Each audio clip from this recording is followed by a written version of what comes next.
Welcome back, you two. Greetings, Lord Hien. Glad you could join us.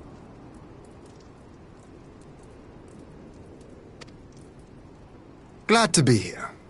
I would have come sooner, were our own defense is not in question, but I am pleased to report that our soldiers are assembling for deployment to Alamigo as we speak. We're grateful for your support. Thanks to the efforts of our allies, it won't be long before we've established defensive positions on this front as well.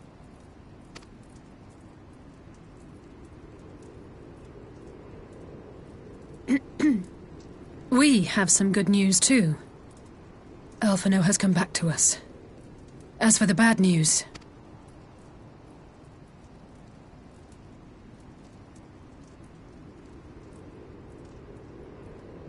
So, Alphinaud won't wake up, Gaius van Baelsar is alive and hunting Ascians, and the Empire is planning to poison us all with toxic gas. Does that sound about right? Ordinarily, any one of those things would have left me in shock. But the way things have been lately, it's all starting to seem pretty normal. Getting back to your report, are we sure this Black Rose is the weapon Maxima was talking about? It fits the description. And it seems we have Alphinaud to thank for sparing us an early demonstration of its effectiveness. I have a feeling this won't be the last time his bravery in the Empire will serve us here in Eorzea. The threat of an unknown weapon has had us all on edge. But now that we know what we're dealing with, we can take steps to defend against it. As for Gaius, I'm not sure what to think. Am I happy he's alive? Not in the slightest. Am I happy he's hunting Ascians? Aye, I'd have to say I am. Oh, speaking of Garleans you didn't expect to see, we have a tale of our own, as it happens. When we sent envoys to the Imperial Army to request talks, they returned with the message that Varys Zos Galvus would be attending. The Emperor himself. Well, Varys did sanction the Popularis peace mission. But knowing that an Ascian walks in his son's skin, I do not see how we can trust him or anyone from that nest of vipers. The Alliance would proceed with negotiations regardless, if only to give ourselves more time to prepare. We do, however, require your cooperation. Right. Yes. So, as a condition for the talks to go forward, the Empire has requested that a member of the Scions be present. There'll be a representative from each Alliance nation, of course, but I'm afraid we have to ask that you come along too.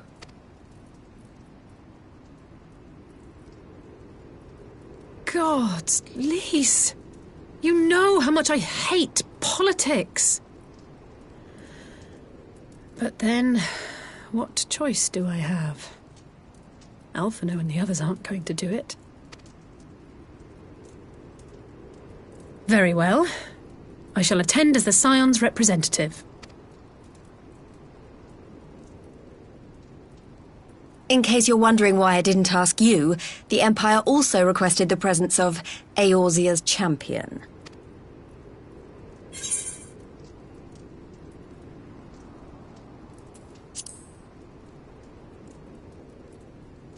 Oh, you're not, are you? Come on, if Alisaie can put on a brave face, then so can you. Now, we don't know what Varys means to bring to the table, or why he wants you there, but having you close at hand should make all the difference.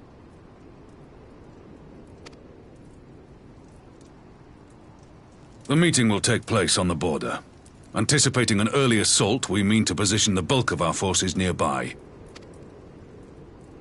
The Alliance leaders should already be on their way. Once you're ready, we can head out and join them.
Esteemed representatives of the Eorzean Alliance, on behalf of the Garlean Empire, I thank you for inviting me here today. As this parley was convened at your request, I invite you to speak first. Very well, Your Radiance. I, Nanimo Ulnamo, 17th in the line of Ul, should be pleased to oblige you. As recent events in Alamigo and Doma have made plain, the subjugation and exploitation of neighboring nations is not a sustainable policy. Should this day end in war, you may very well defeat us, but you will never extinguish the people's desire for freedom. Though it may not be in our lifetime, there will be another revolution, another war, and the cycle will continue. Doma has entered into a concord with the nations of Eorzea, a partnership wherein we recognize one another as equals. Garlemald could be afforded similar treatment. You need only set aside your ambitions and join us in paving a path towards peace.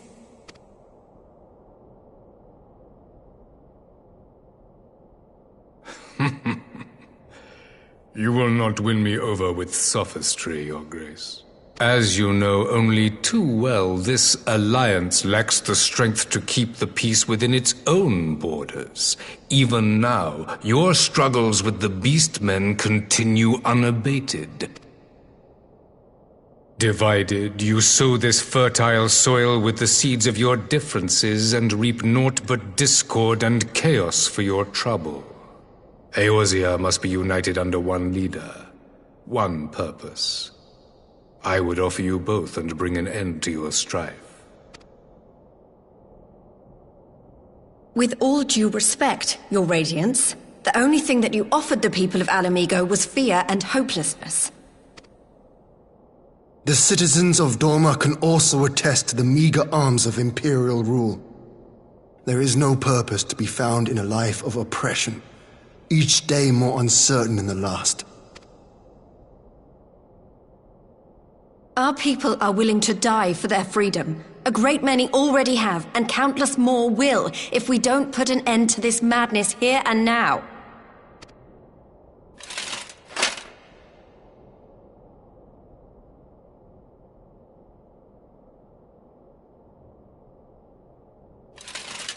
We brought order and stability to your lives.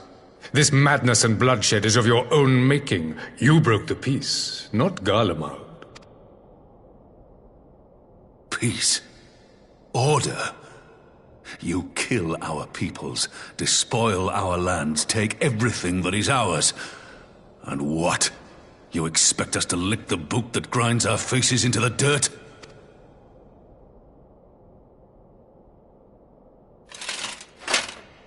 I expect you to weigh the costs. To recognize that countless lives have been lost on both sides in pursuit of a greater good, and to not squander all we have achieved in a fit of petulance.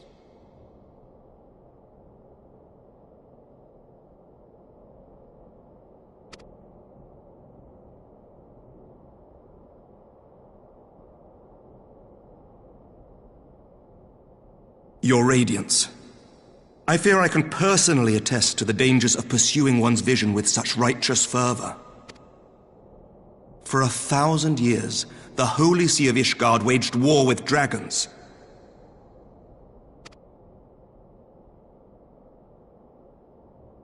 A 1,000 years of sacrifice, of sorrow and hate, in which we bathed in the blood of friend and foe alike.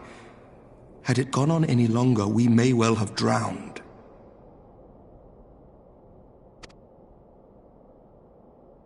Yet we have chosen to raise ourselves out of this bloody spiral, and have since made peace with our former enemy. So I understand. No doubt the dragons were more receptive to your overtures in the wake of their leader's demise.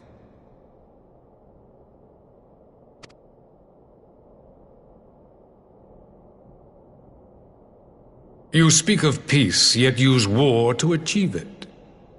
Your father would not have bothered to obscure his intent with honeyed words. He understood that strength is all that matters in the end.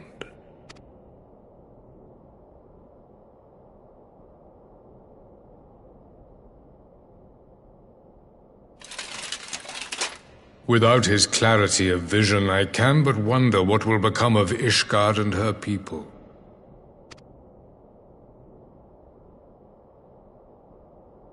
There was a time when Garlemald too lacked a leader of conviction. Weak and unable to wield magic, we were at the mercy of the strong from whom we sought refuge in the bitter cold of the north.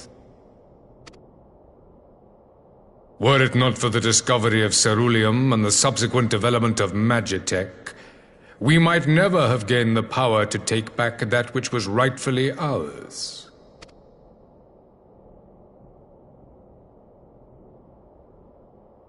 You speak as if your people were the first to have been driven from their homes.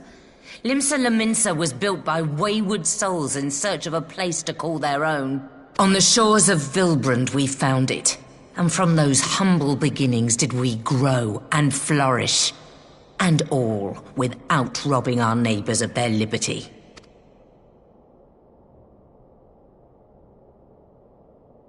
So saith the pirate. Am I to believe that you simply asked the kobolds to yield up their lands and that they were happy to oblige you? That you did not drive them out like rats in the hold of one of the many ships seized by your privateers?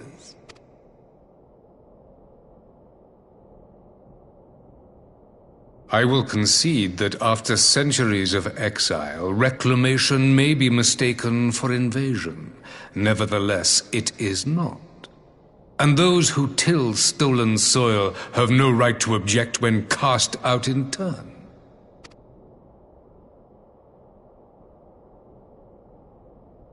Your uncompromising nature rivals that of the Ixal. They too lament circumstances which they themselves perpetuate. Were they but to embrace peace, we would welcome them with open arms. Indeed, some few have done just that, and now receive of the Twelve's Wood's bounty. Would that your people might learn from their example.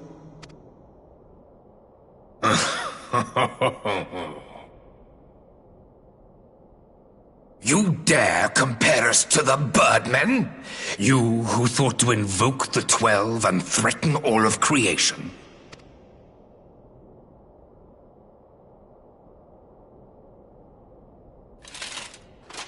I came here in the hope of finding some speck of common ground, but I see now these discussions will accomplish nothing. Despite what you people may believe, I am not wont to choose the sword over the olive branch. 'Tis but a pity men are loath to accept one without first being shown the other.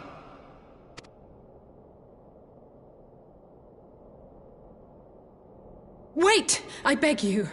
This meeting was supposed to be a chance to find a way forward together, not to bemoan the missteps which brought us here. Please.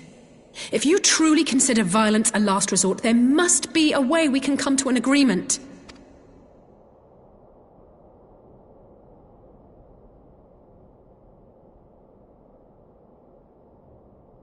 As Mistress Alisaie says, we did not come here to bicker over the past, but to discuss how we might strive towards a brighter future. Emperor Varys, may I suggest a short recess, that all present might compose themselves prior to beginning anew?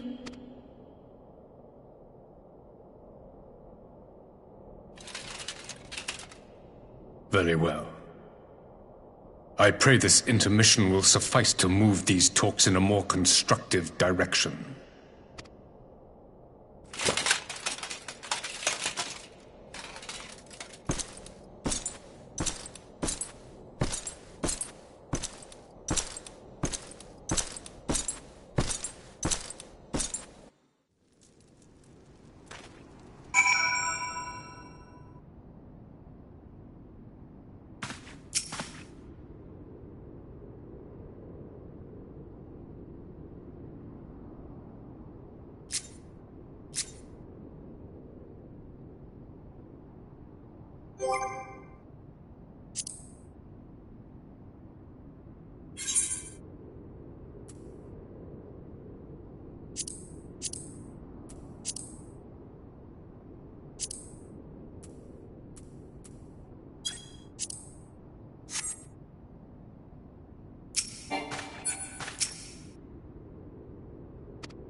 Now then, who would have the floor?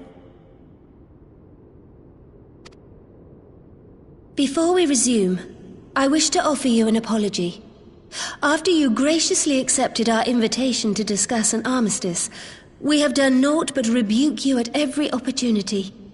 I believe I speak for all of us when I say we are deeply sorry for our discourtesy.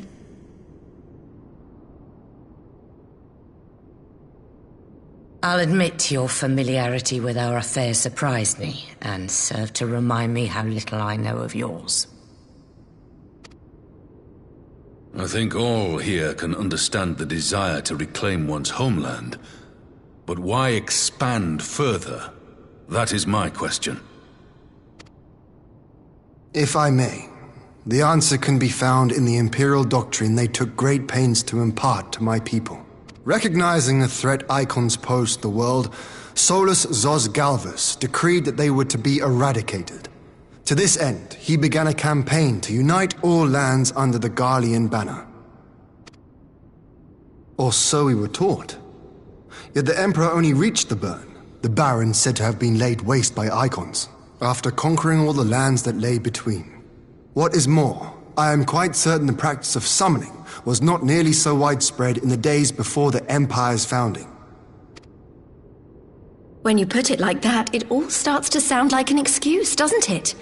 But to distract from what? Why are you really waging this war?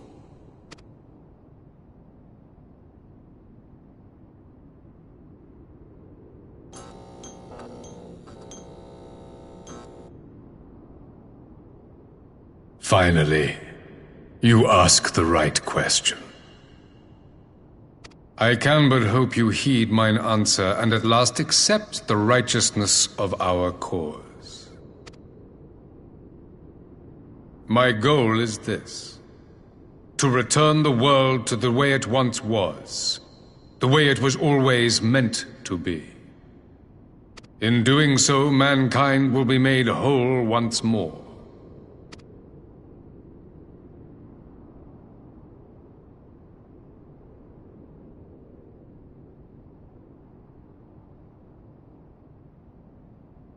No longer will we suffer from the dissension born of our differences. There will be but one race, a perfect race, as we were when time began. What in Rhalgr's name are you talking about? I am talking about the origins of this star, of the source and its 13 reflections. At the instant of the great sundering, 'twas not only the world that was shattered, but mankind itself. Thus were we divided into myriad races, each with its own unique imperfections. That is why man looks upon his neighbor and feels fear and hatred, why he wages war, why he kills his brother. You all in your own way have proven as much today. The peace you seek is but a fleeting solution to a fundamental problem. One which calls for more drastic measures. To bring about everlasting peace, our worlds must be rejoined. That is the goal the Empire would see realized. The glorious future unto which we shall one day shepherd mankind. A rejoining of worlds? I have heard this tale of the source and its reflections before. Are these not the selfsame desires as the Ascians? Emperor Varys, do not trust in their words. They will lead you to your doom. My father thought to use them, but in the end he succumbed to their temptations. He embraced summoning like so many other pawns before him. Do not tell us you mean to do the same.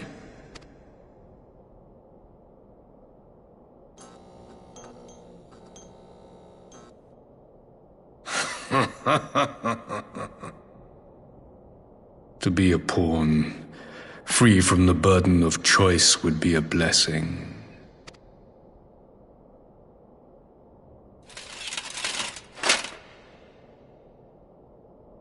But I forswore that privilege the day I learned that the Garlean Empire was built by the hand of an Ascian.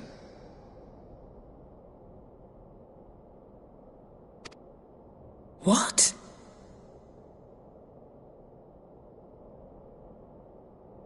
Yes. My grandsire, the former Emperor, is of their number. And who better to build an empire capable of bringing about the calamitous change we desire? Would you condemn me for this alliance? For bowing to the will of these shadowy masters, when the prize is true and lasting peace?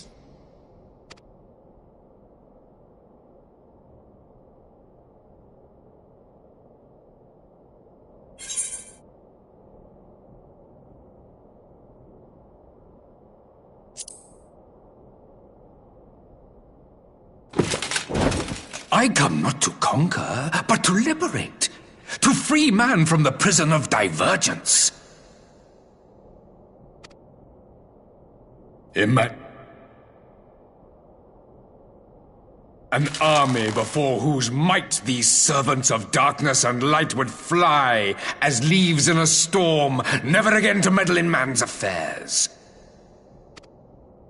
We would be the masters of our own fate.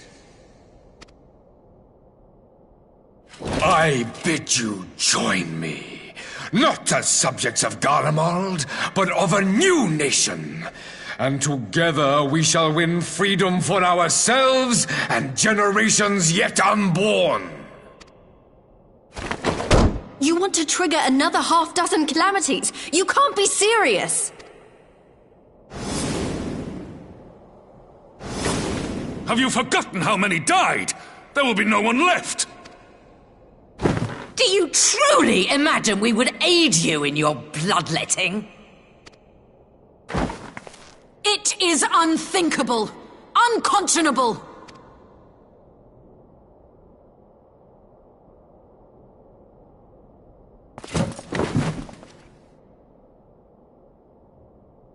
And what is the alternative?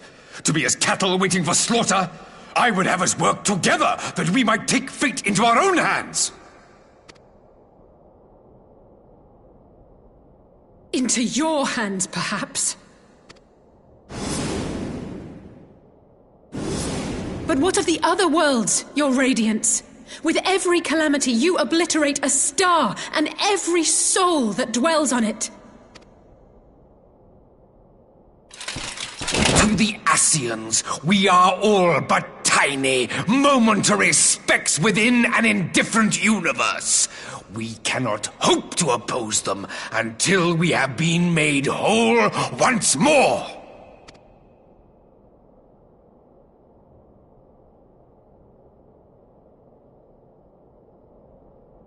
Are these truly the words of Garlemald's ruler? The flaws and foibles which you so abhor are what make us who we are. Every nation, even yours, Emperor Varys, is made whole through the combination of these imperfections, the strengths of one compensating for the weaknesses of another. While it is true that man succumbs all too often to anger and avarice, he may yet overcome his baser instincts through the forming of bonds with others, fostering community and cooperation. That the protector of an empire should not only reject these fundamental truths, but seek to change them at so dear a cost to life is indefensible. Such a man is not fit to govern.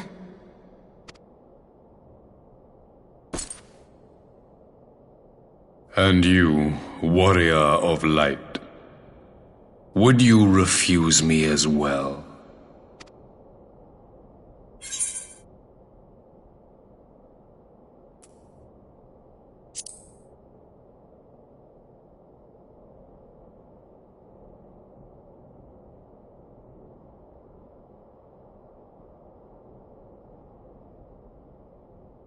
It would seem the Alliance is of one mind on this matter.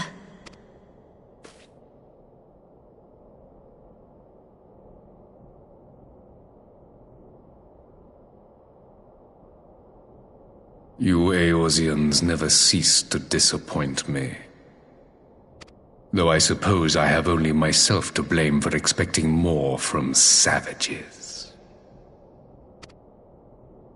This discussion is at an end. I bid you make ready for our next meeting. It will not be at the negotiating table.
I'm not sure what I was expecting from our meeting with the Emperor, but it wasn't that.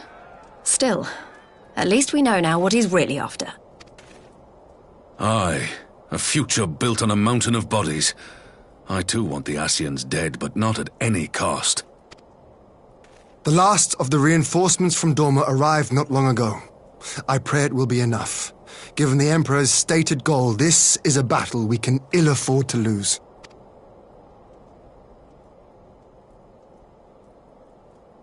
If the Garleans come in force, we may not have much say in the matter, even with our combined strength.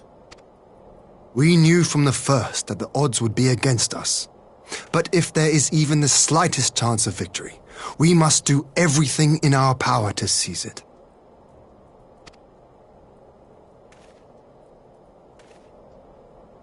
We must seize it, full stop. Here!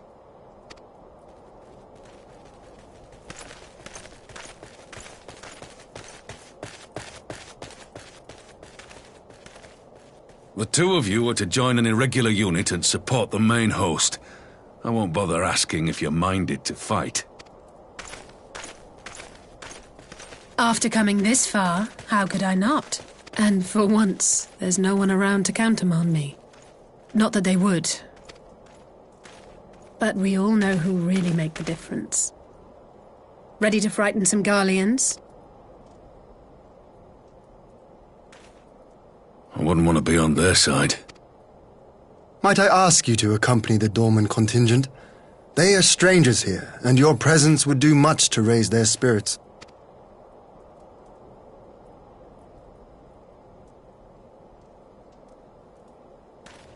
We would be honored.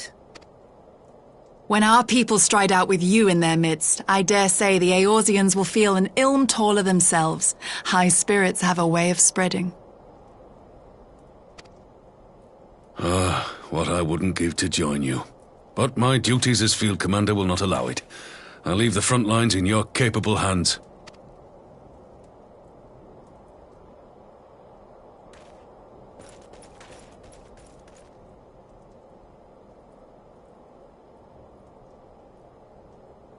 Comrades, ready your arms. The hour of battle has come. May the crystal guide us to victory!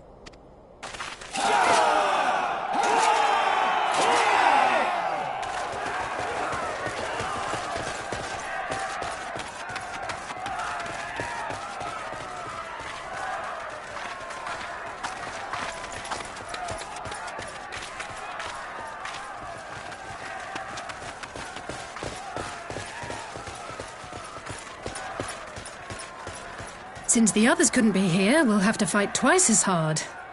If Alphinaud wakes to find the Imperials have won, I shall never hear the end of it. It's strange. I thought I would be terrified when the fighting started. I should be terrified. But with you at our side, I can't help feeling everything is going to be all right. So please, don't you dare leave me alone.